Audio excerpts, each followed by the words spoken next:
ஆண்டவராகிய இயேசு கிறிஸ்துவின் இனிதான நாமத்தில் உங்கள் அனைவருக்கும் வாழ்த்துக்களையும் வணக்கத்தையும் தெரிவித்துக் கொள்கிறேன்.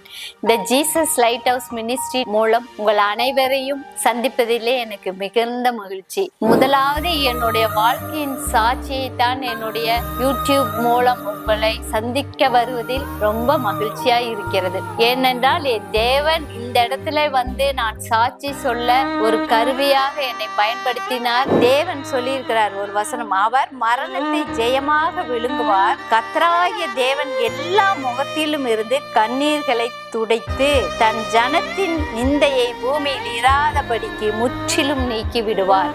கர்த்தர் இதை சொன்னார் என்று ஏசாயா 25:8 உள்ளது.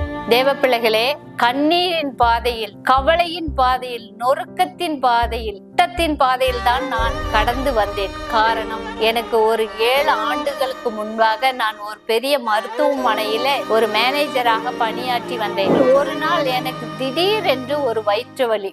ஸ்கேன் பண்ணும்போது அதுல சின்ன கட்டி இருக்குது என்று சொன்னார்கள். ஒரு மெடிசன் இன்ஜெக்ஷன் போட்டா சரியாயிடும் என்று மெடிசன் கொடுத்தார்கள் 3 மாதம். எனக்கு அதுக்கப்புறம் அந்த வலியே இல்லை. 2 ஆண்டுகள் கழித்து இதே மாதிரி பயங்கரமான வயிற்று வலி. இது வித்தியாசமா தெரியுதே, எம்ஆர்ஐ ஸ்கேன் பண்ணுங்கன்னு சொன்னாங்க. போய் எம்ஆர்ஐ ஸ்கேன் பண்ணணும். அதுல பார்த்தா கேன்சர்ன்னு சொல்லி ரிப்போர்ட். இந்த ஏசப்பா, ஏன் நான் நிறைய பேருக்கு நன்மை தானே செஞ்சேன், எனக்கு ஏன் இதை அனுமதித்தீர் என்று ரொம்ப ஏசப்பாட்ட கொஸ்டின் கேட்டான். ஆனால் நம் வாழ்க்கையில ஆண்டவர் ஒரு காரியத்தை அனுமதிக்கிறார் என்றால் அது அவருடைய தேவ சித்தம். அதை நிறைவேறுவதற்காக கூட இருக்கலாம்.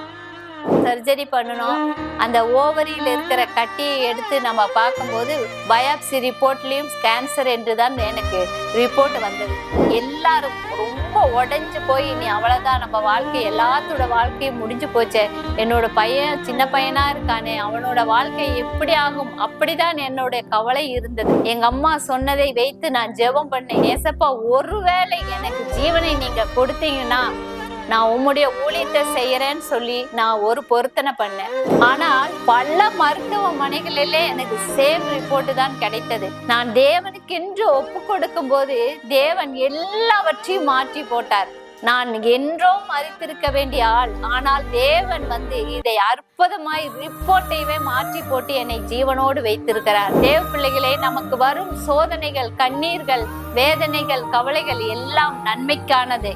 நாம் அந்த காலத்தை கடந்து சென்று விட்டோம் என்றால் தேவன் நமக்கென்று ஒரு இலக்கை வைத்திருப்பார், ஒரு கரங்களை விளக்கத்தை வைத்திருப்பார். அவர்தான் நமக்கு எப்பொழுதும் நமக்கான கரங்கரை விளக்கம்.